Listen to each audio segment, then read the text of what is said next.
Hey guys, my name is Tilak Chandramouli and I'm a senior in South Brunswick High School. So today I'm going to be teaching you derivatives in calculus. So what is a derivative? The derivative is the most fundamental thing in calculus and is necessary for all other things that will be taught in the future of calculus. It was developed by Isaac Newton and Gottfried Wilhelm Leibniz along with other things in calculus.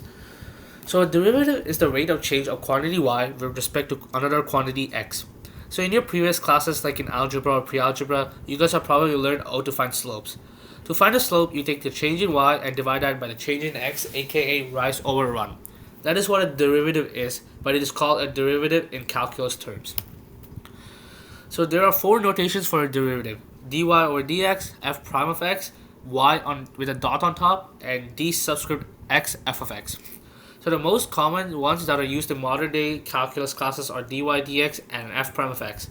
But I like f prime of x better because it's easier to write. So a graph of a derivative. So as you can see on top, there's a graph of an x cubed function.